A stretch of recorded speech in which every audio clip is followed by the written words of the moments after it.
Hi, my name is Toni Daniels, and I want to talk to you a little bit about the role of joy in emotional resilience.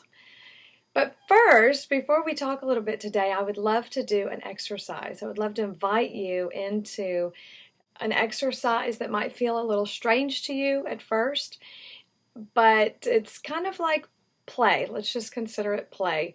So I invite you to go ahead and close your eyes.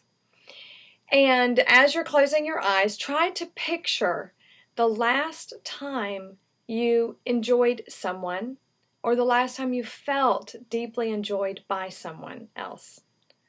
I'll give you just a minute.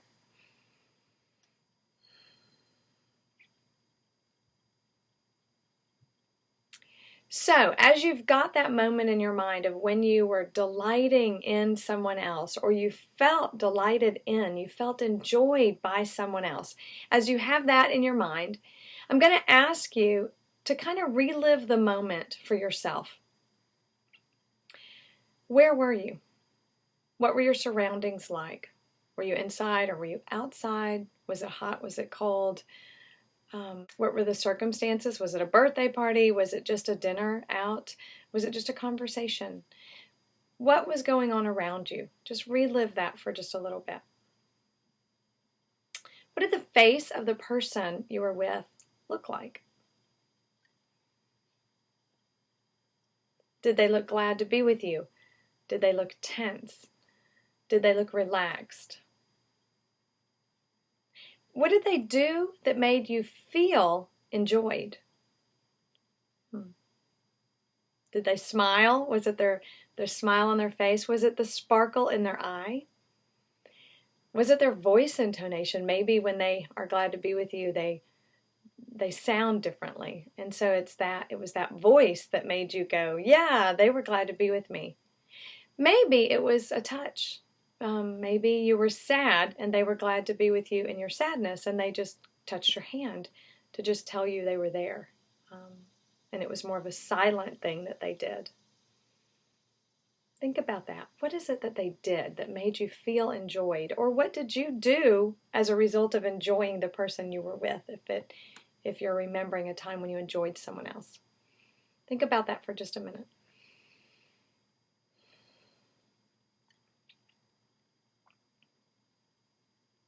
Now, I'd like you to think about being enjoyed or being delighted in. What did that feel like for you? Emotionally, what did that feel like? And this is hard. This is very hard work for some people to be aware of what they're feeling inside. So this is why I call this play, because we're just experimenting and playing and trying to get at some things that sometimes people don't take the time to think about, but it really is worth it. And we'll explain more about why that is later. So did it make you feel valued because you were being enjoyed? Some people say it made them feel cared for, wanted, safe, comforted, not alone. And then if you're thinking about everything you felt when you were being enjoyed, what did that do in your body?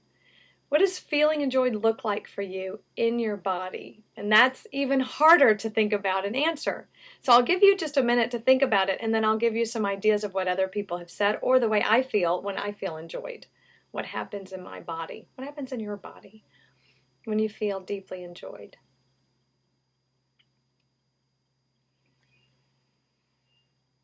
Usually when I feel enjoyed, I smile really big. I get energetic. My toes actually start to move and wiggle when it's pure joy, when I'm just there's no sadness or other emotions involved, but I'm just glad to be with someone. So it feels very energetic for me. My toes wiggle. I smile. Sometimes I cry when I'm deeply glad to be with someone. I usually hug people that I'm really glad to see or glad to be with. If it's a different emotion where I'm sad and someone's glad to be with me, physically that feels held. I feel comforted, and physically that looks like quieting. So I get quieter, I get calmer, the emotions don't seem quite as big. I'm able to feel the emotions without it being overwhelming. So what does it feel like for you in your body? How do you respond when someone's glad to be with you? Does it feel uncomfortable? Some people say that when someone enjoys me, I feel uncomfortable because it wasn't my norm. It wasn't what I didn't grow up being seen. I didn't grow up feeling enjoyed. So it wasn't normal for me. So it actually could feel a little uncomfortable for you if it's new, if that's a new thing for you. You can open your eyes if you haven't already and come back to the present right now. And I want to ask you to think about, how did it make you feel remembering a joyful moment, or remembering a moment when someone was glad to be with you, or you were glad to be with someone else? How did that feel for you? How does your body feel right now after thinking about that? Some people say, I feel lighter, I feel more in touch with myself. I was really stressed and now I'm not. I'm reminded that I'm loved, so I feel loved. I feel not alone, even though the person I was remembering isn't with me physically. I still feel their presence. I feel more centered. So if you were able to remember a moment of being deeply enjoyed, then you have just experienced the most important factor in emotional resilience: joy. Joy is the sensation you feel when someone's glad to be with you no matter what. So as we talked about, it can make your face light up, and it can be the twinkle in your eye. It can give you energy. But joy is also what happens when you're crying and someone's glad to be with you in silence. So it can look very calming and quiet. It can look like grief if you're allowed to grieve with someone. Joy actually allows you to be able to grieve. It allows you to be able to feel the deep feelings that we need to feel in order to get through, and get through well, and get through whole. Joy is, even though you're mad at me, I'm still glad to be with you. I'm glad to be with you no matter what you're feeling right now. And that's true joy. That's powerful. It's so powerful that Dr. Jim Wilder, a U.S. psychologist, in his book, Joy Starts Here, he says this: joy is a high energy state for the brain. Dr. Wilder has talked and studied for years about brain science and emotional health and well-being, and spiritual health and well-being as well. And he says the practice of joy builds brain strength and the capacity to engage life with energy, with creativity, and endurance. In fact, the capacity for the brain to engage in every intense or difficult aspect of life develops out of joy. High joy people are very resilient. Resilience is a topic you're aware of, I'm sure. It's that ability, amazing ability to suffer well and still remain intact relationally, even though you're suffering, even though you're withstanding pain or difficulty. We still can access our creativity to come up with mutually satisfying solutions to problems when we are resilient.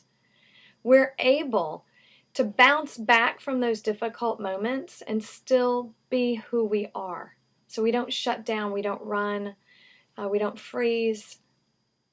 That's resilience. And Dr. Wilder says that high joy state in your brain, this ability to feel glad to be with me no matter what, that someone's glad to be with me no matter what, is the key to resilience in our lives.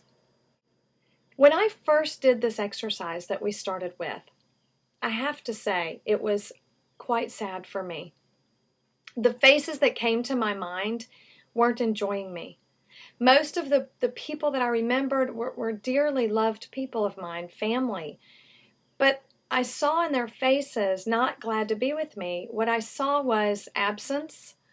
I saw confusion and disappointment. When I tried to remember someone enjoying me, I thought of my loved ones and pictured them on the cell phone or on the TV, or just generally confused with who I am. So it didn't conjure up joy. I couldn't find it. And after learning how important joy was, I decided that I need to work on this. This is something very important that I'm missing in my own life, that I wonder what would happen if I intentionally started to build joy in my life. It was amazing what happened. I set out to enjoy the people around me and to let them enjoy me. That became my mission in life. It took time to rewire my brain and to build this joy base within me, but within a few months, I had a collection of joy-filled memories that I could draw on for strength and for comfort anytime I needed them. And my resilience grew dramatically. Now, when I close my eyes and try to bring to mind someone who's enjoying me or someone I have enjoyed, there's a stream of memories and faces and people around me, loving me and enjoying being with me, even when I'm quirky, even when I'm a little too tense, even when I'm sad. They're still there. They have my back and they're glad to be with me. And I'm glad to be with myself. Growing these joy-filled relationships has helped me feel vulnerable yet invincible, weak yet strong, broken yet beautiful, and most importantly, not alone, even when I'm the only person in the room. It's an incredible paradox what joy can give you when you have it in the midst of all of the difficulties that we face in life. A good friend once said to me, "Toni, don't underestimate the power of just enjoying someone. We have no idea how just being glad to be with someone, no matter what, can increase their resilience and help them overcome the difficulties of their own life."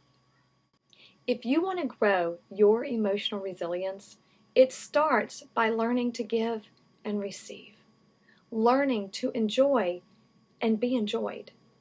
This simple exercise that we did today can become a daily practice of yours that could build your joy and your resilience. Begin your collection of joyful memories today and feel the power of your resilience grow, not only in you individually, but also in all of those around you who you can enjoy. Thank you.